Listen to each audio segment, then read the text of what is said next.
My name is Amira Hussein. I was born and raised in Mogadishu, Somalia, and by the grace of God, I became a medical doctor at Banadar Hospital.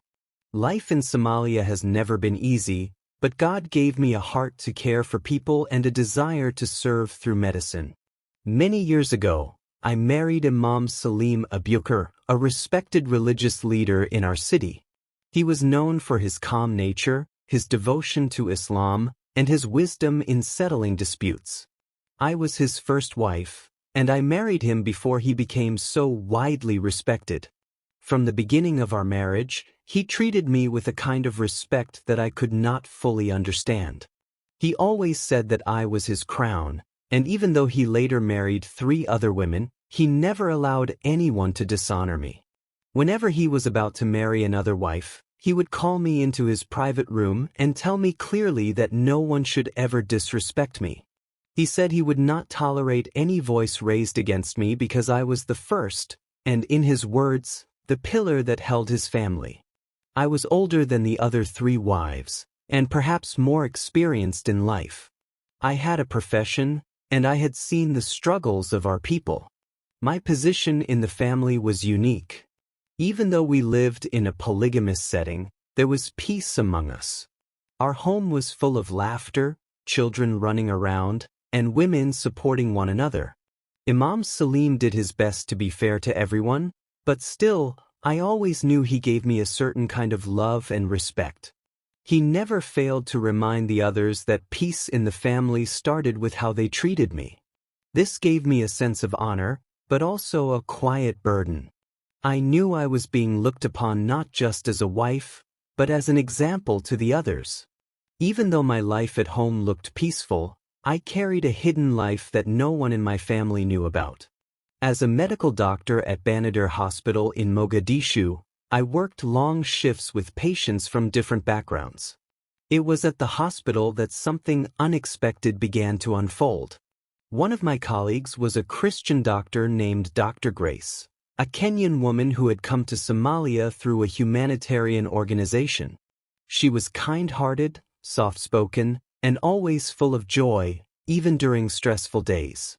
I admired her, though at first, I could not understand the source of her peace. One afternoon after we had treated an emergency case together, she sat with me in the doctor's lounge. She pulled out a small New Testament Bible from her bag. I was shocked to see it in her hands because in Somalia such things are dangerous. But she didn't speak much about it. She simply read quietly to herself. Day after day, I noticed her reading the same small book, and sometimes she would underline certain lines with a pen. Curiosity grew in me, though I tried to push it aside. One day she asked me if I wanted to join her in reading during our break. My heart beat fast. Everything in me said no, but my lips quietly said yes. She handed me the book, and I began to read. At first, I didn't understand much, but something about the words felt alive and welcoming. They touched me differently than anything I had ever read before. We continued this routine for weeks and then months. Almost every day at work, during our quiet moments, she would share with me a portion of the Bible. She never forced me, she simply guided me gently. For 1 year, I secretly read the Bible with her. Yet, when I returned home, I could not mention this to anyone.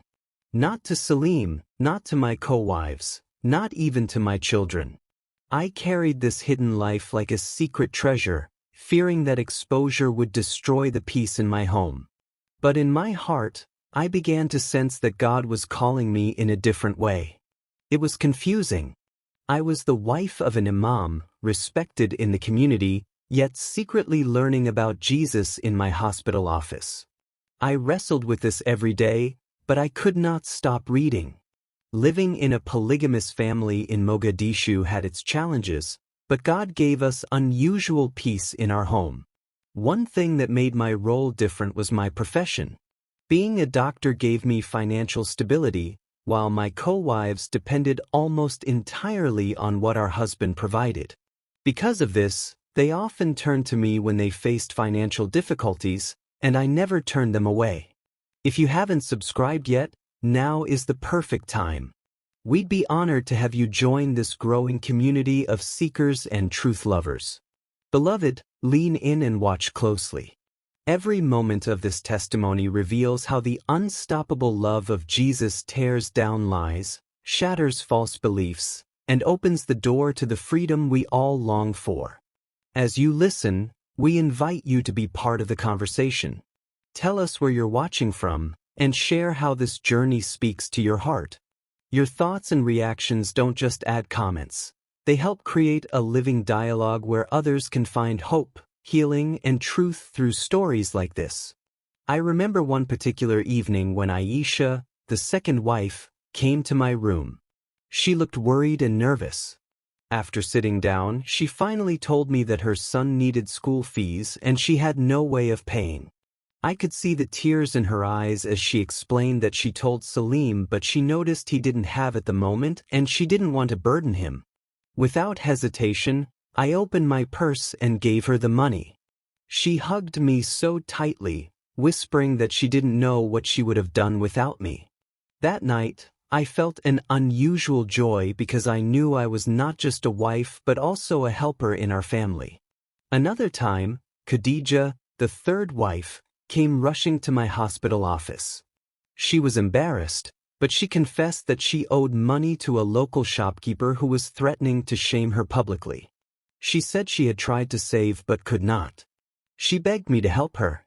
I smiled, pulled out my checkbook, and cleared her debt that same day. The relief on her face was priceless. She cried and kissed my hands, thanking me for saving her from disgrace. Moments like these bonded us deeply as women. We may have been co-wives, but in reality, we were sisters sharing one life. I could see that Salim's decision to always emphasize respect for me was working. They never disrespected me. Instead, they treated me like an elder sister. And in return, I supported them, encouraged them, and prayed silently in my heart that one day God would reveal His deeper truth to them too. The peace in our household was not ordinary. It felt like God's hand was already working, even though none of us fully understood it then. Among us, the one who carried the heaviest burden was Fatima, the fourth wife.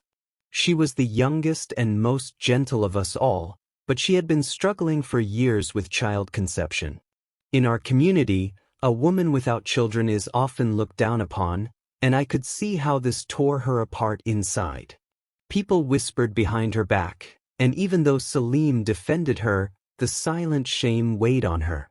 One morning, after she had spent a night weeping, I invited her to come with me to Banadar Hospital where I worked. I told her I wanted to run some tests again just to be sure. She agreed, though I could see she was tired of repeated disappointments. I carried out every test possible, and when I looked at the results, everything showed she was perfectly healthy. I sat her down in my office and gently explained that her body was fine. She asked me in a trembling voice why then nothing was happening. She told me that Salim had prayed for her countless times, yet year after year her womb remained empty. At that moment, I felt a heavy stirring in my heart. I knew this was the time to share what I had kept hidden. Closing the door of my office, I held her hands and told her that there is a different kind of prayer we could make together. She looked at me puzzled. I leaned closer and explained to her that for over a year I had been secretly reading the Bible and praying to Jesus. I told her that Jesus was more than just a prophet, that He is the one who gives life. She gasped in shock, not knowing how to respond. Then I told her, "If you are willing, let us kneel right here in my office and pray to Jesus together." She hesitated, but I could see the desperation in her eyes. Finally, she agreed.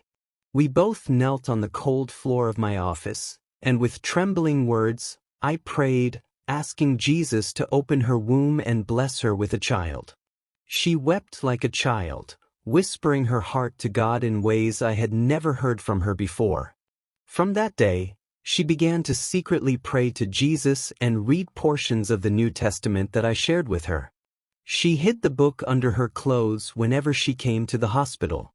For 1 month, she prayed daily, and I stood with her in faith even though fear surrounded us both. Then, after weeks of waiting, she missed her monthly cycle.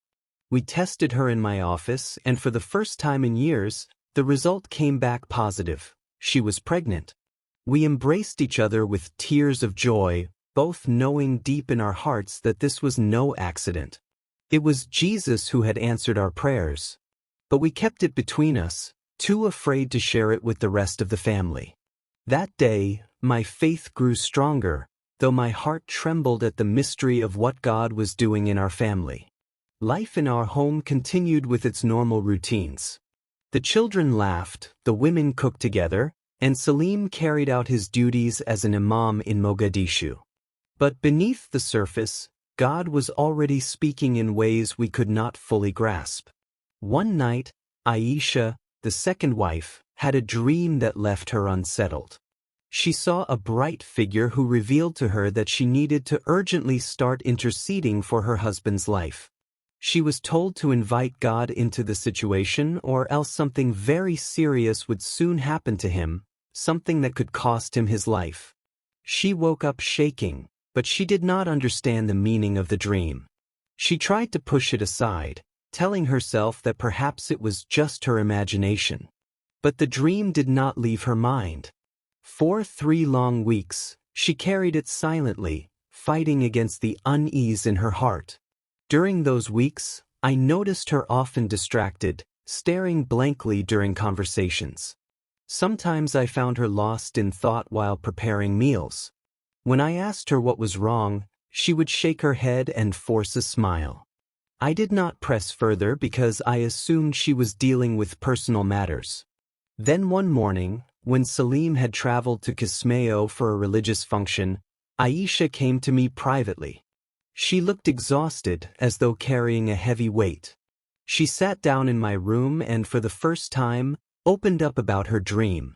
She explained everything, how the figure in her dream revealed that she must pray for Salim, how she was warned that his life was in danger, and how she had ignored it, unable to understand. Whether this testimony speaks to your own struggles, offers hope for someone you know, or simply moves you in some way, your voice matters. Join the conversation and be part of a community where real stories of change inspire and encourage others. Your reactions and comments help create a meaningful dialogue around life-changing experiences like these. As she poured out her heart, my own spirit trembled. Deep inside, I knew that what she described was not an ordinary dream. I wanted to tell her that it was Jesus speaking to her, but I hesitated, afraid of her reaction.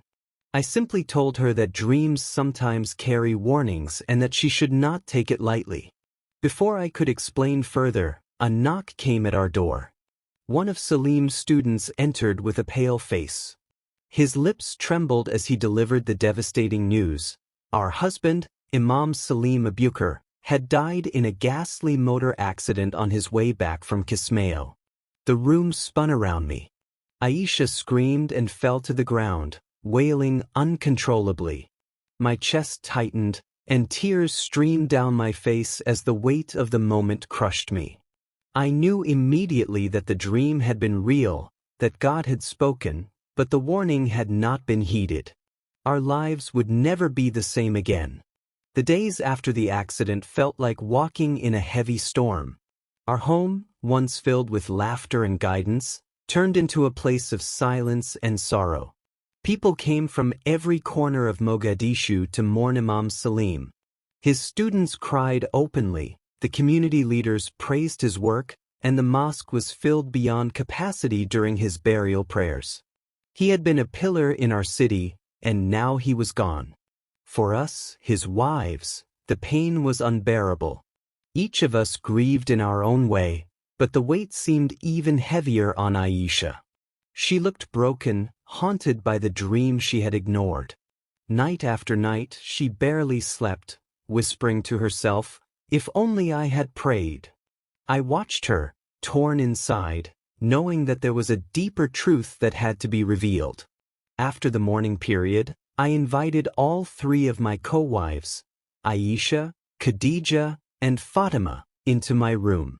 We sat together on the mat, our faces still swollen from tears. I knew this was the moment to uncover my hidden life. My heart pounded, but I spoke slowly and clearly. I told them that for over a year, I had been secretly reading the Bible at the hospital with my colleague, Dr. Grace. I explained that I had accepted Jesus into my life quietly, and that through him I had learned a new way of peace. I confessed that I had prayed with Fatima in my office, and that her pregnancy was not just a random miracle but the answer from Jesus himself. The room went silent. They stared at me as though the air had been sucked away. Then I said something even heavier. I told Aisha that her dream had not been an ordinary dream. It was Jesus who had spoken to her, warning her to intercede for our husband's life. She broke down in uncontrollable tears, hitting her chest and saying she had failed. I held her in my arms and told her that guilt would not bring him back, but we could not deny that Jesus had revealed himself to her. Fatima, still holding her stomach with the joy of her pregnancy, added through tears, "I know it was Jesus who gave me this child." Khadija remained quiet at first, but I could see her eyes wide with realization. She finally whispered that perhaps all these experiences were not coincidence, but God trying to show himself to us in a way we never expected.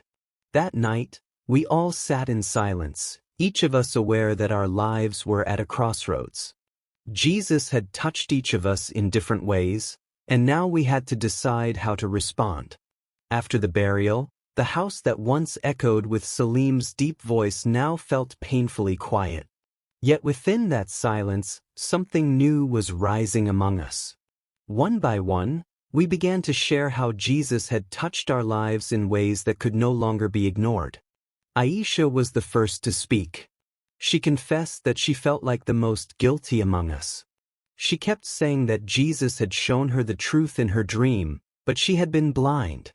I held her hand and reminded her that though she did not act in time, it was clear proof that Jesus had spoken to her personally.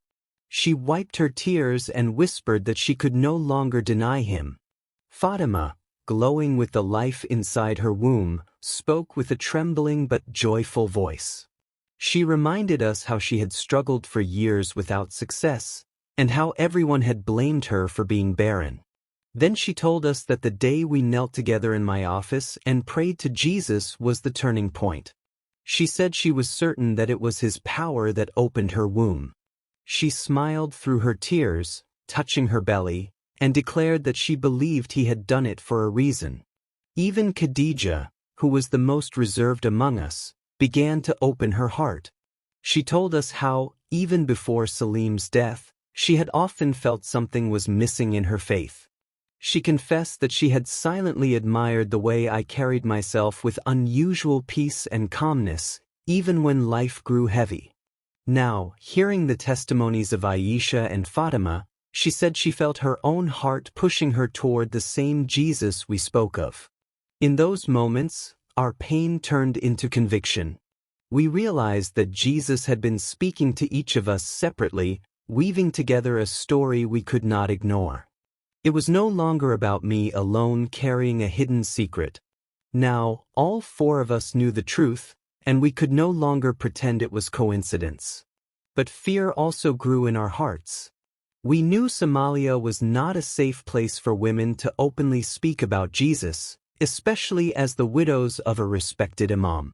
If the community discovered what was happening in our hearts, the danger would be unbearable. Yet even in that fear, we began to feel a new courage, a quiet strength rising among us. As the days turned into weeks after Salim's burial, we knew we could not remain silent forever. Something had shifted in our hearts, and keeping it inside felt like carrying fire in our bones. But we also knew that stepping openly into this new path was dangerous in Mogadishu. People respected us as the widows of Imam Salim, and any sign that we had turned toward Jesus could mean rejection, threats, or worse. One evening, after the children had gone to sleep, we sat together in my room with the lamps dimmed low. We spoke for hours, sharing our fears and our hopes. Finally, we agreed that we needed help, someone who could guide us in this new journey. It was Khadija who first suggested that perhaps we should invite a pastor, quietly and in secret. At first, fear rose in us. What if the neighbors discovered? What if word spread? But the desire in our hearts was stronger than the fear. Through Dr. Grace, my colleague at the hospital, I reached out to a local pastor named Pastor Michael, a Kenyan missionary serving in Mogadishu. He lived in a small rented house in Hadan district, away from much public attention. When I explained our situation, he was deeply moved but also cautious. He agreed to come one evening when it would be safest. That night, the four of us prepared nervously, making sure the children were asleep and the compound gate securely closed. When Pastor Michael arrived, dressed simply and carrying nothing but a small Bible, we welcomed him. His presence felt different, calm, yet full of authority. We poured out our hearts, each of us telling him what Jesus had done for us.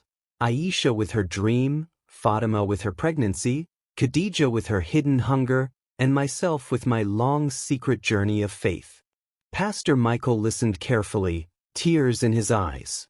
Then he prayed over us, asking Jesus to strengthen us, protect us, and make us bold in our faith. As he prayed, we felt a peace descend upon us, a peace deeper than anything we had ever known. That night, something powerful happened in our hearts. We knew the danger around us, but we also knew that Jesus was now our Lord. The fear did not vanish completely, but it no longer controlled us. We had taken our first united step of faith. After that night with Pastor Michael, our lives quietly shifted into a new rhythm.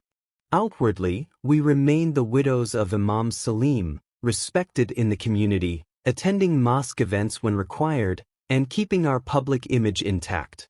But inside the walls of our home, something had changed forever.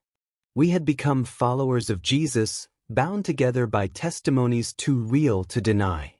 We began to secretly gather in my room once or twice a week. We would lock the door, lower the lamps, and open the small Bible that Pastor Michael had given us. Because none of us wanted to risk exposure, I kept the Bible hidden inside a medical file in my hospital bag, and only brought it out when we were together. We read slowly, sometimes stumbling through the words, but always with tears in our eyes as the stories of Jesus came alive. The children noticed at times that we were spending more hours together than usual, but we told them we were comforting one another after their father's death. In truth, we were learning how to pray in a new way. Instead of reciting words without understanding, we now spoke from our hearts, pouring out our fears, our hopes, and our gratitude to Jesus. There were moments when fear tried to grip us. Sometimes, when a neighbor knocked unexpectedly on our gate, we would hide the Bible under the mat, our hearts racing until the danger passed. Other times, we heard of believers in other parts of Somalia being persecuted, and we wondered if we could withstand such trials. But then we would remember the miracles Jesus had already done among us, the dream, the opened womb, the strength he gave us through sorrow. These memories became our anchor. I recall one night when Fatima placed her hand on her growing belly and prayed aloud, thanking Jesus for the child inside her. Her voice shook, but her faith was strong. We all wept with her, realizing that what had begun as a secret between two women in a hospital office had now become the foundation of faith for four widows bound together by love and grace. Though we lived in shadows, we were no longer the same. Jesus had given us a new identity, and we could never go back. Now I speak to you, not just as Amira Hussein, the first wife of the late Imam Salim Abubakar of Mogadishu, but as a woman who has found new life in Jesus Christ. The journey has not been easy, and the dangers around us are still real, yet the peace we now carry is beyond anything this world could offer. Together with Aisha, Khadija, and Fatima, we have chosen to walk in this new light. We know the risks. Our community may reject us, our relatives may turn against us, and some may even threaten our lives. But after what we have seen, how can we deny him? Jesus revealed himself to us in ways no one can explain away.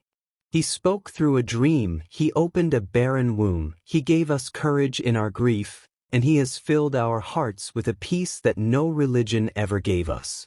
To every Christian who hears our story, I plead with you, remember us in your prayers.